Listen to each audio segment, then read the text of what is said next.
Nah, jumlahnya tidak terikat. Ya, jumlah halaman tidak terikat. Ya, mau berapa banyak terserah kalian. Tapi ingat, walaupun nggak terikat, dia harus ikut mengikuti tujuan penelitian. Apa yang tujuan penelitian, itulah dibahas. Dan tidak dia ada tujuan penelitian, jangan dibahas. Ya, itu tujuan pustaka.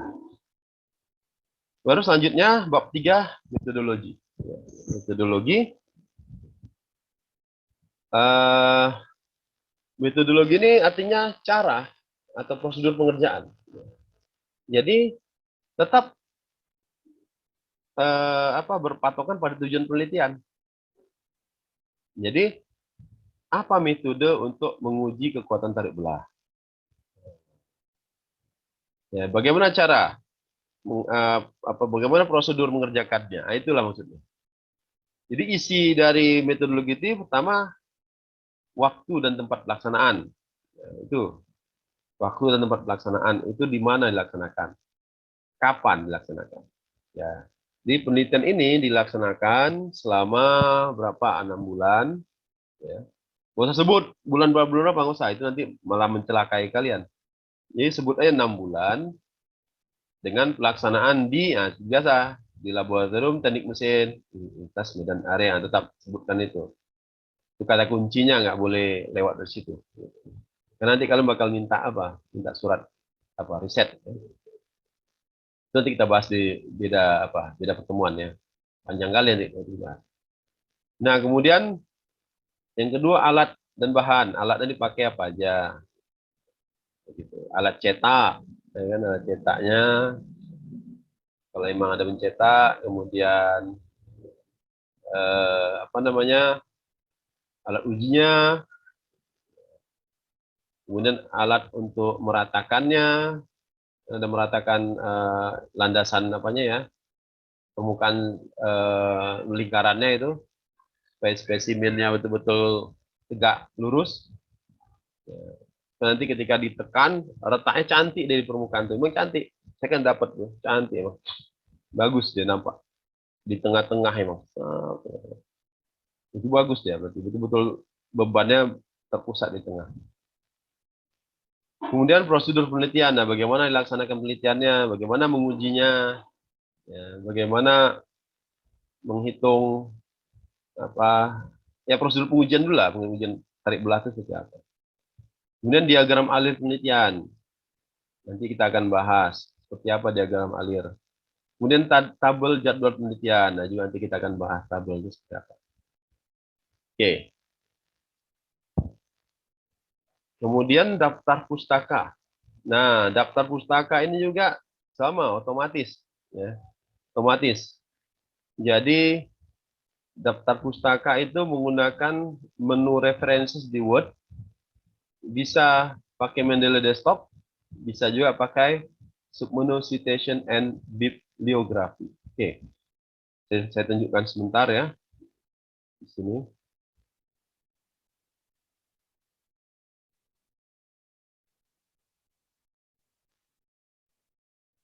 Nah ini di references, kemudian, nah ini adalah di komputer saya di Word saya kemudian sudah saya masukkan Mendeley-nya di Word. Jadi udah langsung sini ya. Mendeley Set-O-Matic ya, otomatis ya. Jadi kalau saya ingin memasukkan satu apa? Bentar ya, saya daftar pustaka. Nah, ini ya. Oh, sebentar. Saya citasi dulu satu, misalnya. Citasi. Misalnya di sinilah ya. Dikit-dikit tahap apa kan. Kemudian ini adalah citasi dari orang misalnya. Nah, saya ambil sini. Saya klik sini, ini pakai Mendeley ya. Mendeley, misalnya siapa ya? John misalnya, saya nggak tahu juga. Ada nih kebetulan. Klik aja. Klik. Oke.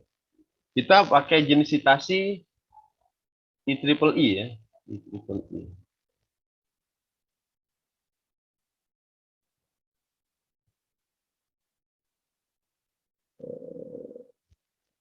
Bentar ya, kok nggak mau deh ya. Oh, ini dia.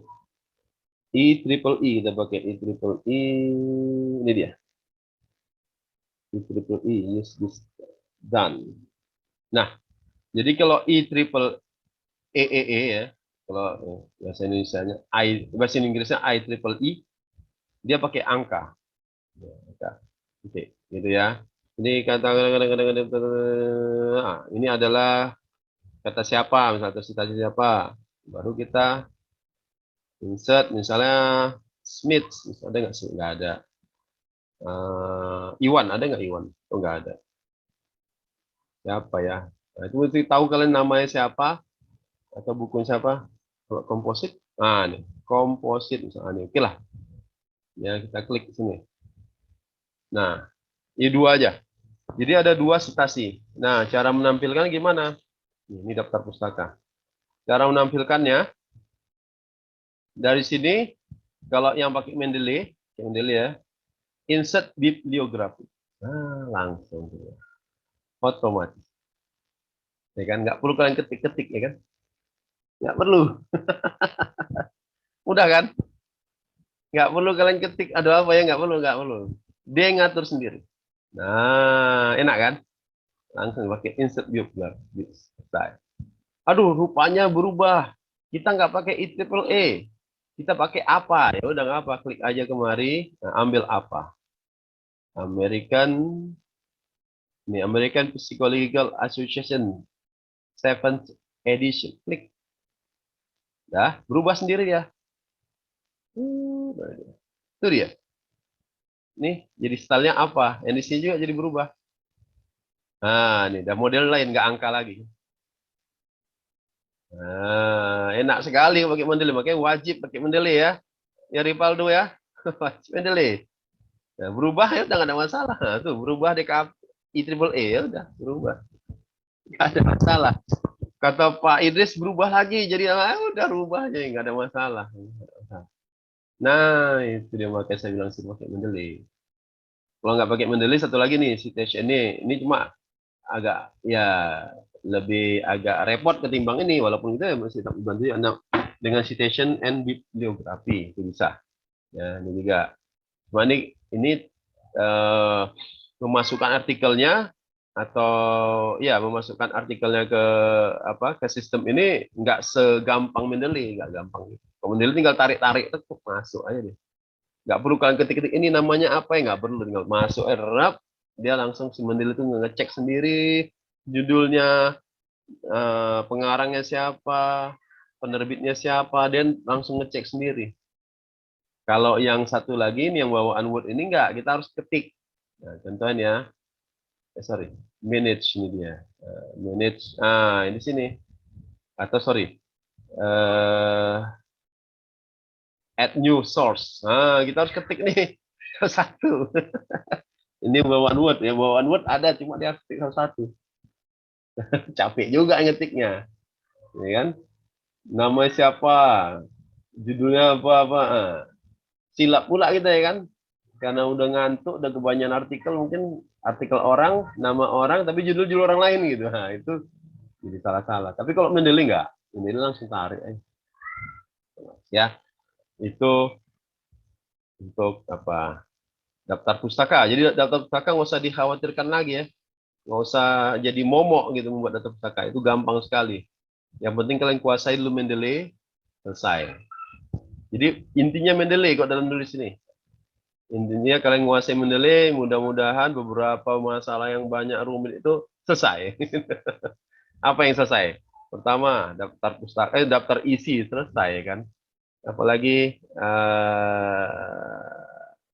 ya daftar pustaka, citasi selesai. Ya perlu repot-repot. Formatnya apa ya? Nggak ada.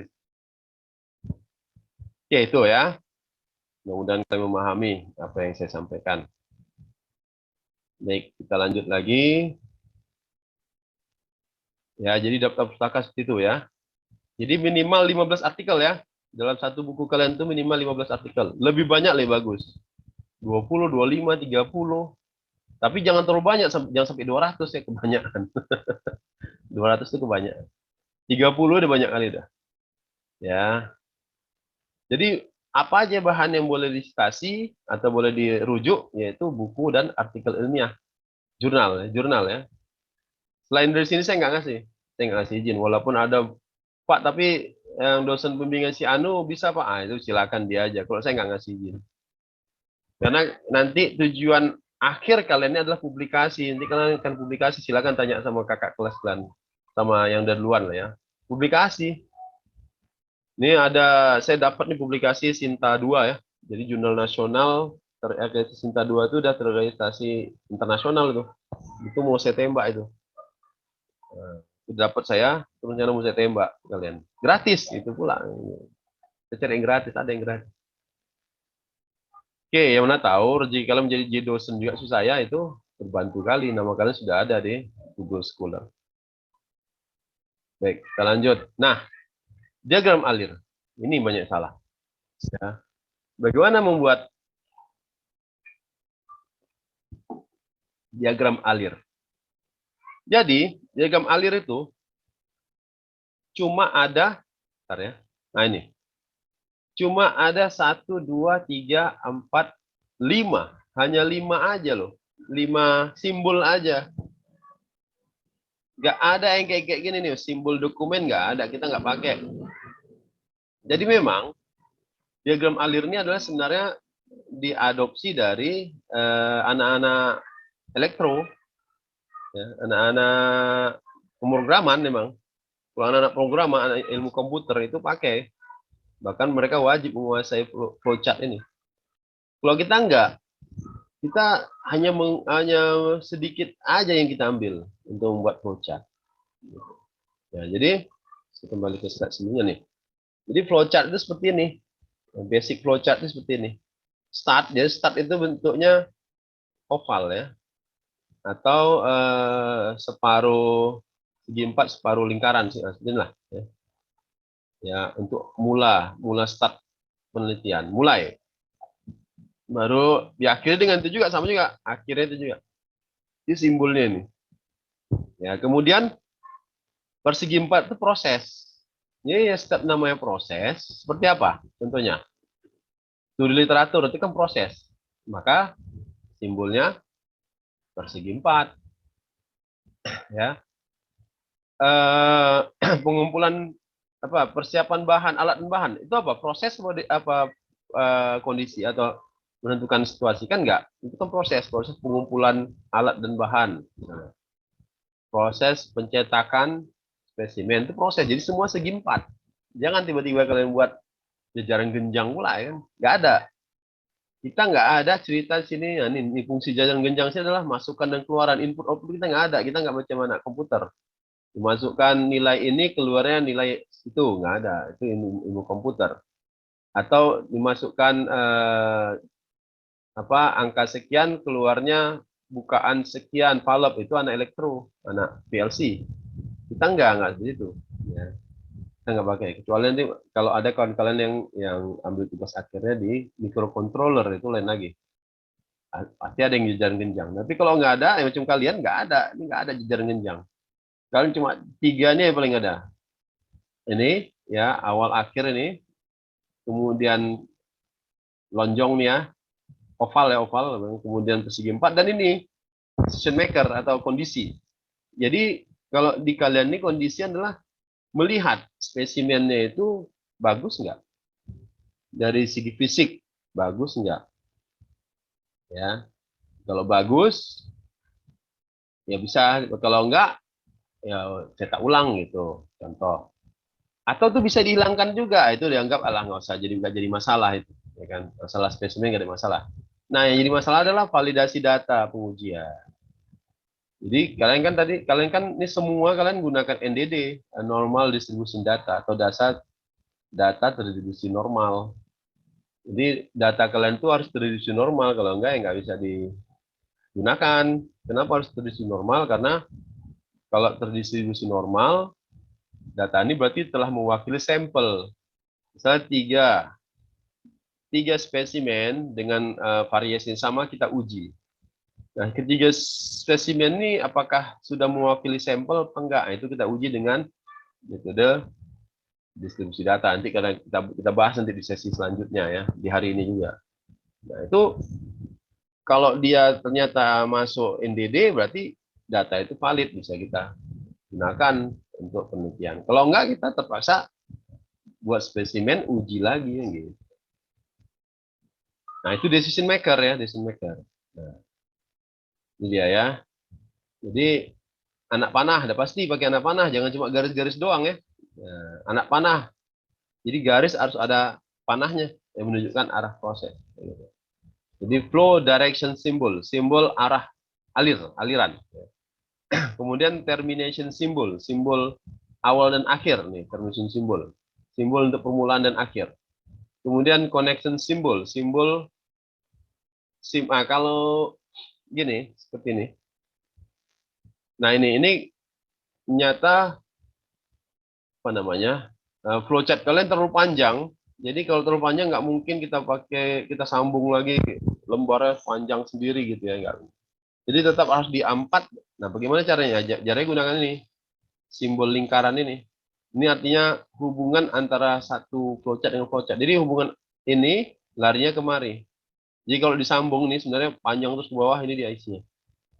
Nah, sampai kemari. Jadi karena terlalu panjang, dia bisa dibuat seperti ini. Ya. Jadi itu untuk lingkaran itu untuk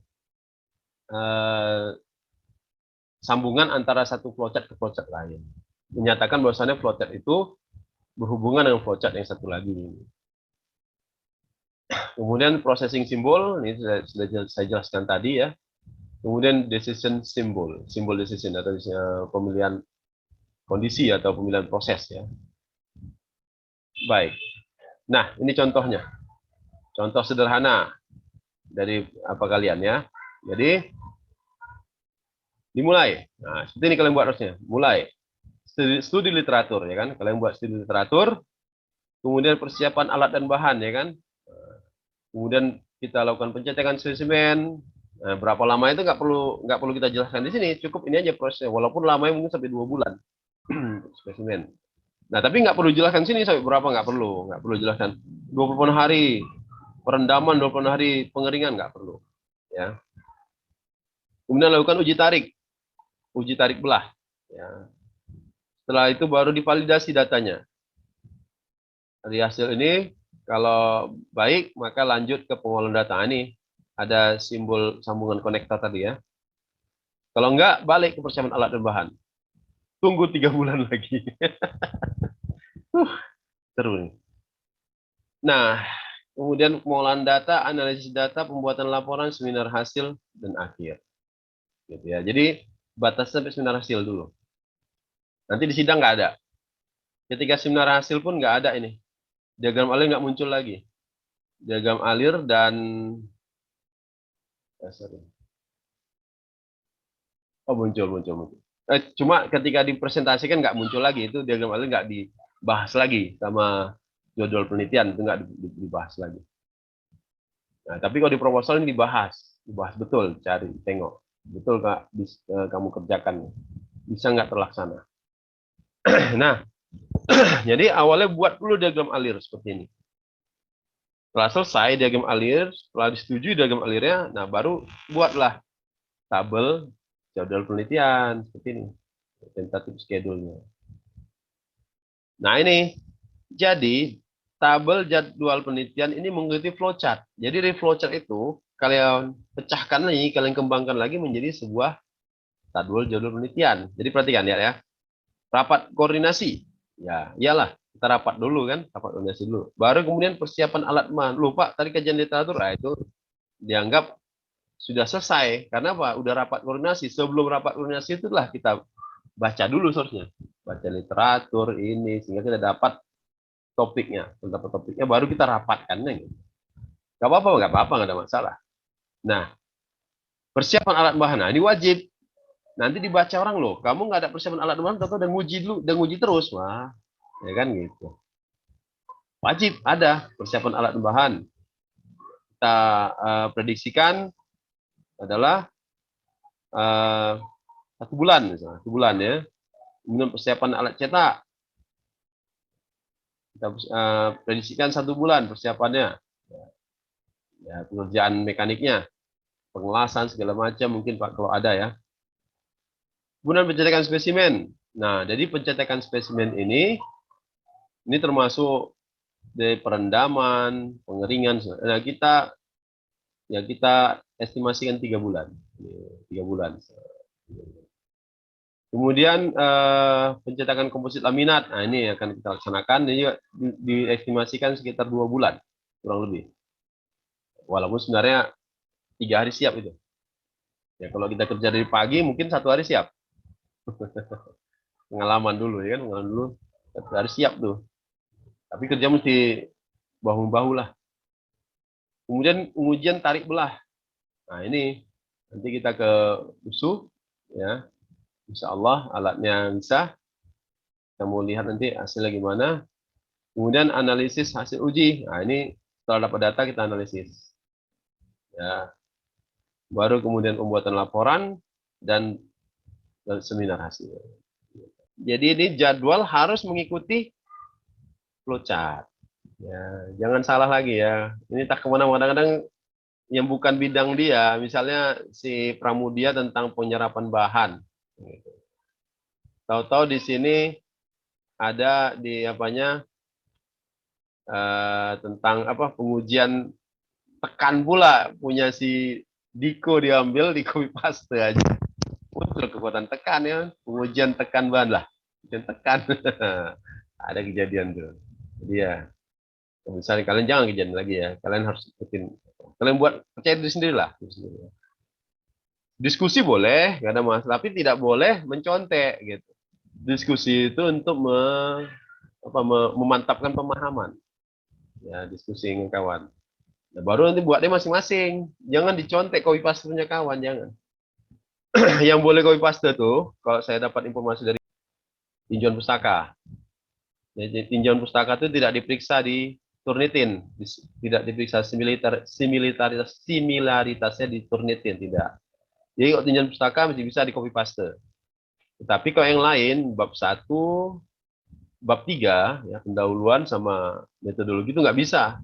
Itu harus pakai bahasa kalian sendiri, harus menggunakan kalimat sendiri.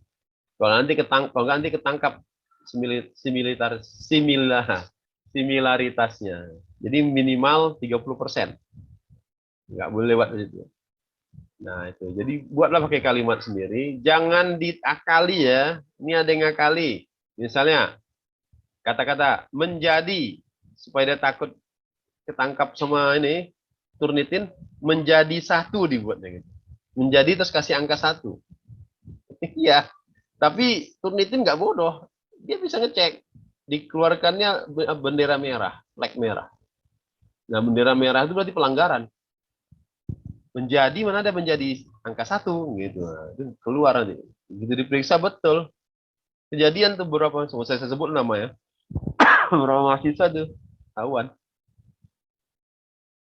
Nah, apalagi Pak Idris sebagai Kaprodi, wah itu orangnya apa? Jelimet itu orangnya, teliti. Hati-hati kalian. Ya, dibalikkan. Jadi kalau bisa pakai kalimat kalian yang benar lah. Ya. Kalau nanti ada ketangkap similaritas, nggak apa, kita diskusikan aja, nggak apa-apa, bisa, aman. Oke, baik. Nah, kita lanjut ke penyajian rumus gambar dan tabel. Jadi, rumus gambar dan tabel, ya, itu wajib disebutkan di kalimat. Jadi tidak ada gambar, rumus, gambar atau tabel yang bodong. Ngerti yang bodong? Ada gambar. Tapi kalimat nggak ada yang jelaskan tuh gambar itu apa. Jadi harus ada yang jelaskan. Jadi ini punya Doni Alfiah. Ya. Jadi yang dimaksud tadi setiap gambar, tabel, rumus itu harus ada kalimat yang menjelaskannya di kalimat itu seperti ini. Misalnya ini ada gambar lamina dan laminat. Ya. Gambar 25, lamina dan laminat. Nah ini harus ada penjelasan seperti ini. Ya. Terdapat dua jenis bla bla bla bla bla bla bla. Bentuk serat laminat diperlihatkan pada gambar 25. Ah, minimal kalimat itu. Jadi kalimat kalimat ini di paragraf ini ya, di dalam artikel ini ada merujuk ke gambar ini. Jadi jangan bodong. Bodong itu ada gambar tapi di sini nggak ada jelaskan. Misalnya ini hilang. Misalnya ini hilang. Nggak ada. Ini kan bodong dia. Tapi muncul gambar. Apa gambar apa ini? Nah, itu nggak boleh. Harus ada mengarahkan kemari. Nah, ya. Jadi kita lihat lagi. Nah, ini resin dan katalis. Nah, ini katalis adalah suatu zat bla bla bla bla bla bla bla. Ya kan katalis umum digunakan untuk perang katalis. Nah, bentuk resin dan katalis sebenarnya pada gambar 26. Nah, jadi ini. Oh, ini rupanya ini masuk dengan resin dan katalis itu. Nah, gitu. Ini gambarnya. Nggak ada gambar Pak, ya nggak apa-apa malah. Kalau nggak ada gambar jangan dibuat ini gitu. Kalau gambarnya nggak ada misalnya ya jangan dibuat, jangan diada-adakan yang kalau yang perlu ada ya harus di ini. Kita lihat lagi ya, ini tabel.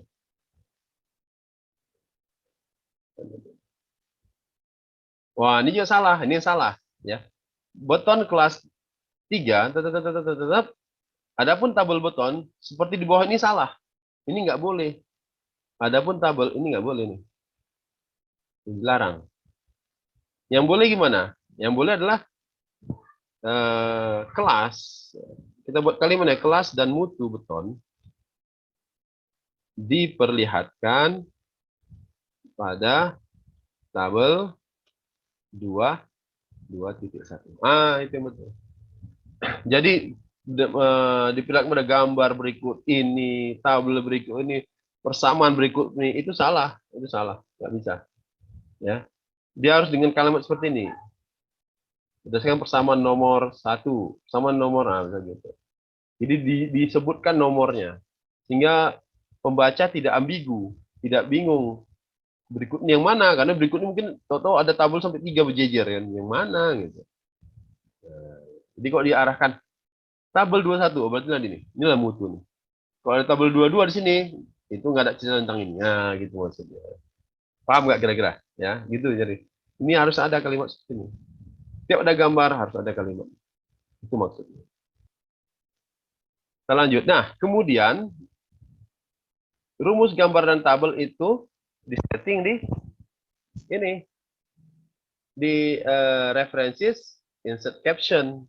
Nah, oke, saya akan kasih contoh lagi. Tadi ya. Oke, contoh misalnya di latar belakang ada gambar misalnya.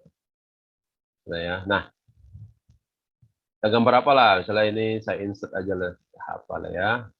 Akan ini gambar misalnya ya. Nah, saya harus memberikan terus inline with text. Inline with text. Di gambar tuh settingan formatnya adalah inline with text ya. Inline with text. Inline with text. Nah, sehingga tidak ada tulisan lain di samping kanan kirinya. Gambar tuh hanya dia sendiri aja. Gini. Nah, gitu. Jadi nggak ada tulisan kanan kiri, nggak ada gambarnya sendiri. Itu untuk tulisan ilmiah. Tapi kalau untuk artikel popularitas, apa artikel populer seperti majalah, ya, itu boleh, tidak masalah. Tapi kalau untuk artikel ilmiah nggak boleh ada kalimat atas kanan kiri. Nah, gambar. Oke. Kalau kalian ketik gambar gini, itu yang kejadian nanti bakal bisa terulang beberapa gambar satu nomor kan. Nah, caranya adalah dengan ini, ready references, insert caption. Nah, kita cek di sini label, dia label nama label ada nggak gambar? Kebetulan ada. Nah, saya isi. Nah, oke. Katakanlah nggak ada berarti kalian harus buat. Ini kan bab 1 ya. Nah, insert ya dari sini. New label, ya new label. Buat ketik ya. Awalnya ngetik, habis itu nggak perlu gambar 1 berarti gambar 1 ini berarti gambar di bab 1. Jadi kalau kalian pindah ke bab 2 berarti gambar 2. Klik OK. Nah, itu dia. Langsung udah muncul gambar 1-1. Klik OK. Tuh, udah muncul gambar 1-1. Tapi Pak nggak rapih. Nah, bagaimana cara merapikannya? Cara merapikannya kembali ke styles tadi. Jadi home styles ya. Kemudian kita buat baru di sini. Kita buat baru. Create a style. Create a style. Kita buat sini gambar tabel. Jadi gambar tabel sama. Gambar tabel nama stylenya. Modify. Times New Roman. Oke, Times New Roman kemudian 12 ya. Kemudian tidak miring. Ya, ini miring pula dibuatnya. Kita buat jangan miring ya. Kemudian warnanya hitam. Kemudian posisi di tengah-tengah. Ya. Kemudian paragrafnya satu, ya, single. Oke. Nah, kemudian klik OK. Itu dia. Ya, gambar satu. Ada yang kurang saya. Ada yang kurang. Saya modify lagi. Sorry. Ini bukan. Ini, bentar ya. Ini bukan salah di itunya. Ini salah di sini. Di references, insert caption. Ini gambar satu. Kita delete dulu. Delete label. Dah, new label. Saya lupa. Gambar satu titik. Nah, itu. Titiknya lupa saya. Gambar satu titik. Oke. Nah, itu dia. Oke. Muncul dia nih. Setelah muncul, saya klik. Saya ambil home stylesnya gambar. Nah, udah, langsung. Titik. Baru kemudian apa gambar apa? Misalnya gambar apa namanya oval. Ya.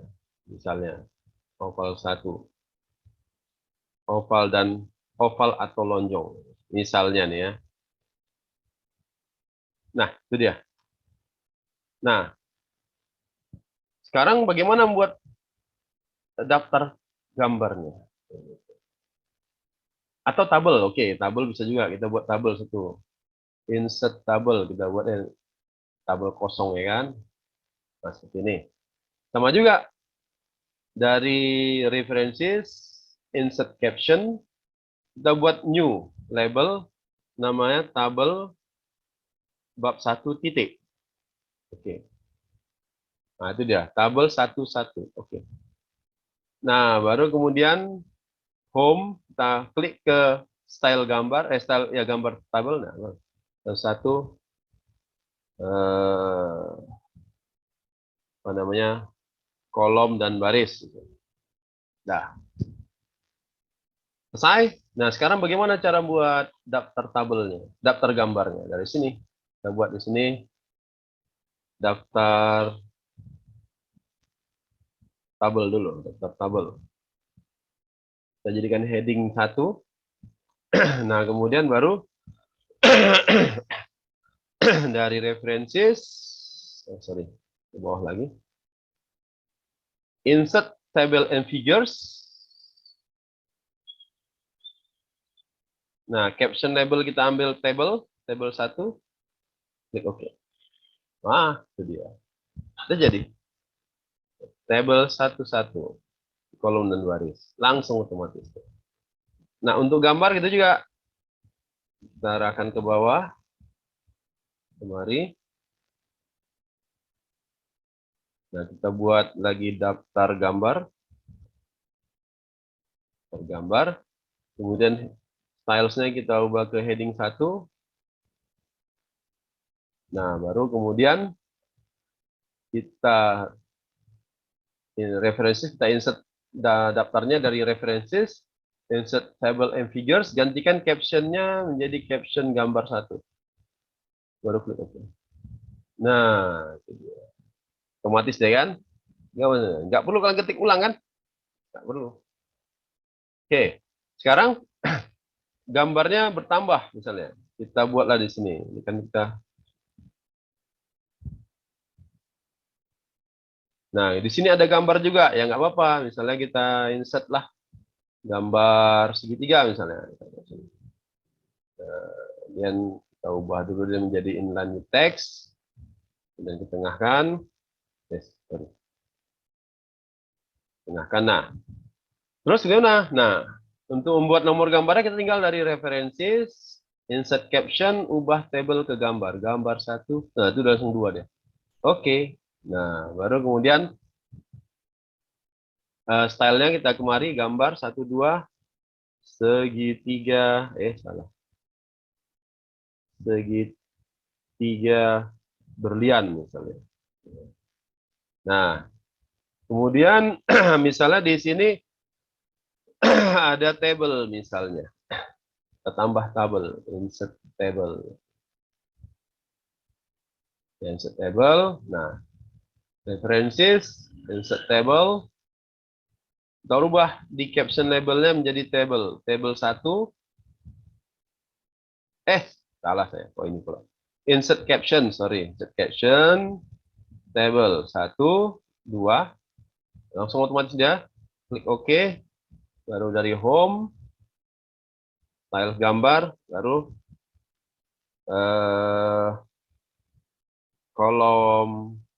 kolom, baris saja. Nah, misalnya itu. Dah. Selanjutnya gimana? Selanjutnya kita update lah. Ya. Kita klik. Nah, ini kita hapus. Kita hapus, insert lagi, insert ulang. Jadi ini apa? Tabel. Oke, tabel. Nah, itu dia. Jadi makanya mengerjakan itunya, yang mengerjakan daftar tabel dan gambar, dapat isi itu belakangan aja. Selesai semua apa kalian, nah baru. Selesai semua tulisan kalian, baru kita buat daftar tabel gambar. Karena buatnya pun nggak sampai 1 detik ya, sebentar aja selesai. Ya, ini juga ini dihapus saja. Dia nggak sama seperti di daftar isi, bisa diupdate ya. Dia ulang dari awal. Dah, itu dia. Cantik ya kan? Tanpa kalian lebih cantik dari kalian ketik sendiri kan? Oke, mudah-mudahan kalian memahami apa yang saya berikan.